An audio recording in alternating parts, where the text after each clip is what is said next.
Nous lisons dans Marc chapitre 1. Nous allons lire à partir du verset 35, mais nous nous arrêterons particulièrement des versets 39 à 42. Vers le matin, pendant qu'il faisait encore très sombre, il se leva et sortit pour aller dans un lieu désert où il pria. Simon et ceux qui étaient avec lui se mirent à sa recherche. Et quand ils l'eurent trouvé, ils lui dirent « Tous te cherchent ». Il leur répondit « Allons ailleurs, dans les bourgades voisines, afin que j'y prêche aussi, car c'est pour cela que je suis sorti. » Et il alla prêcher dans les synagogues, par toute la Galilée, et il chassa les démons. Nous allons nous arrêter quelque peu juste sur ce verset 39. Et il alla prêcher dans les synagogues par toute la Galilée. C'est très intéressant parce que le verbe prêcher ici, kérousso, faire une proclamation en qualité de héros, c'est-à-dire de celui qui proclame, et décrit aussi le chant du coq pour annoncer le jour, pour annoncer le début du jour. Donc en fait, c'est particulier. Il annonce le début, en fait, d'une ère nouvelle qui commence, la grâce. Et il prêche, il ne prêche pas dans les rues, il prêche dans les synagogues. Synagogue, qu'est-ce qu'une synagogue ? Une synagogue, c'est d'abord, ça peut être le bâtiment dans lequel se réunissent les croyants, les juifs. Mais ça désigne aussi l'assemblée des juifs, hors bâtiment, rassemblés pour prier, écouter la lecture et l'explication des Écritures. Ça veut dire que Jésus ne prêche pas à des inconvertis, à des personnes qui n'ont aucune connaissance de la parole.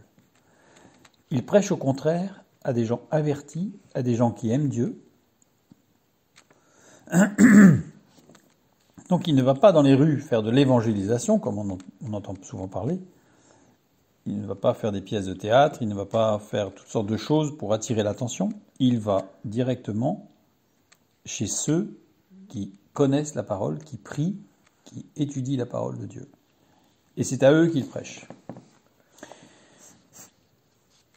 Et l'autre point important, et je dirais remarquable, c'est qu'il va par toute la Galilée. C'est une expression que l'on retrouve très souvent dans les évangiles, Jésus qui va par la Galilée, dans toute la Galilée, à travers la Galilée, qui se rend en Galilée. Jésus est né en Judée, puis il est allé en Judée pour les fêtes juives.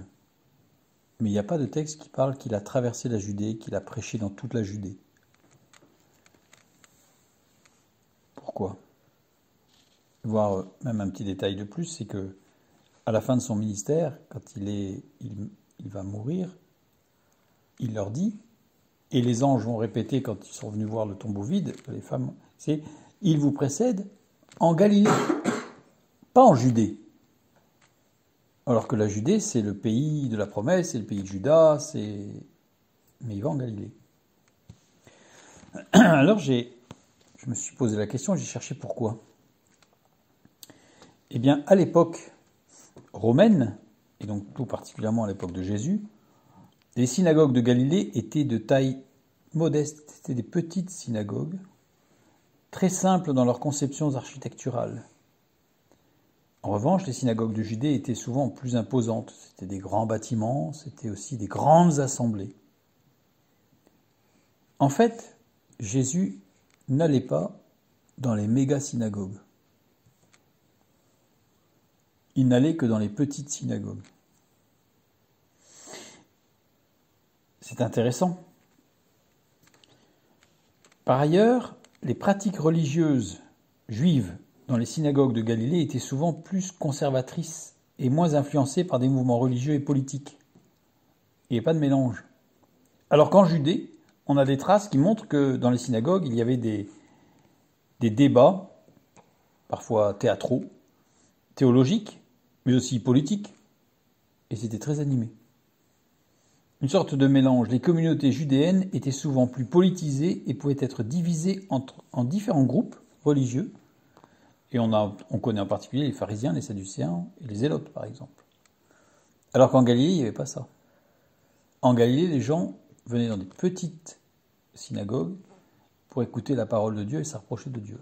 Pas pour rentrer dans des débats théâtraux avec des effets de manche. Et donc Jésus, bien, quasiment tout son ministère, il l'a passé en Galilée. Avec des incursions en Judée pour les fêtes religieuses, les fêtes juives, bien sûr. Et il est resté dans ces petites synagogues. Et on le voit tout particulièrement dans Matthieu 28, 10.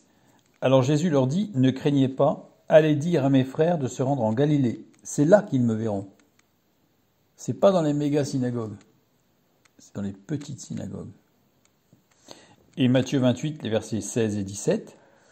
Les 11 disciples allèrent en Galilée, sur la montagne que Jésus leur avait désignée. Et là, ils le virent. Quand ils le virent, ils se prosternèrent devant lui. En Galilée. Maintenant, juste après cet événement, nous continuons avec le verset 40. Un lépreux vint à lui et, se jetant à genoux, il lui dit d'un ton suppliant, « Si tu le veux, tu peux me rendre pur. » Verset 41. Jésus, ému de compassion, étendit la main, le toucha et dit « Je le veux, sois pur. » Ému de compassion. Jésus, le verbe ici qui est traduit par ému de compassion, littéralement veut dire ému dans ses entrailles, splakinzomai, est conjugué à l'aoriste, donc c'est toujours vrai, et à la voix moyenne déponente. C'est-à-dire que c'est pas émotionnel, c'est le Saint-Esprit qui lui a donné un sentiment d'amour, et c'est l'Esprit qui, ensuite, irrigue l'âme qui va éprouver des émotions. C'est spirituel avant tout. Et en réaction, qu'est-ce que fait Jésus? Il étendit la main et le toucha. Le verbe toucher ici, aptomai, signifie s'attacher à, adhérer, à s'accrocher. C'est-à-dire que c'est pas juste toucher du bout du doigt, c'est vraiment le prendre dans ses bras, c'est le prendre avec lui. Imaginez pour un lépreux. Et il est conjugué ce verbe à la forme moyenne déponente. Donc c'est pas émotionnel, c'est vraiment poussé par le Saint-Esprit. Et comme nous l'avons vu, pourquoi est-ce qu'il fait ça, Jésus? Parce que la veille, il a prié. Et Dieu le Père lui a dit. Donc il sait tout ce qu'il y a à faire. C'est pas de l'émotion. Au contraire, c'est une très grande maîtrise. Une très très grande maîtrise. Et le texte nous dit, il étendit la main et le toucha. Cette action forte. Jésus répond à la souffrance de cet homme. Par la compassion, par l'amour. Exemple de sa réponse universelle à la souffrance. Et là, il le fait par un geste, une action qui comble justement ce qui manquait, ce qui faisait souffrir, le manque de contact.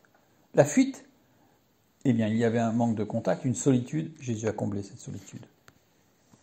Par ailleurs, on voit d'autres textes où Jésus répond en fait à la souffrance. En Luc chapitre 7, verset 13 par exemple, le Seigneur, l'ayant vu, c'est la veuve de Naïn, l'ayant vu, fut ému de compassion. C'est le même verbe. Aussi conjugué à la voix moyenne déponente et à l'aoriste. À chaque fois qu'il est ému de compassion, c'est le même verbe. Et à l'aoriste, puisqu'en fait, il est rempli de compassion, Jésus. Pour elle, et il lui dit. Et là, le verbe dire, ici, c'est épo, qui veut dire répondre. Il lui répondit. Il répondit à ses larmes. Ici, pour le lépreux, c'est pas dans le verbe dire que Jésus va marquer sa réponse, c'est dans son action. Parce qu'il dit, c'est un verbe qui signifie vraiment parler simplement et directement. Et il lui dit, je le veux, sois pur. Je le veux. Le verbe vouloir ici, c'est télo et non pas étéléo. Étéléo qui est un désir profond, une volonté totale. Je veux et j'exige. Alors que télo, c'est vouloir dans un sens très proche de consentir. Mais qui dit consentir, dit qu'il y a eu une demande. Donc il s'agit bien d'une réponse, mais cette fois-ci à la prière.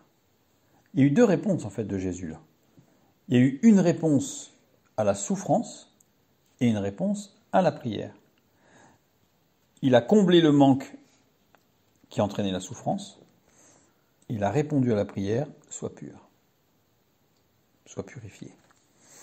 Aussitôt, la lèpre le quitta et il fut purifié. Consentir, ça veut dire qu'il y a eu une demande. Il a été purifié, ça veut dire qu'il avait la foi. s'il ne l'aurait pas été.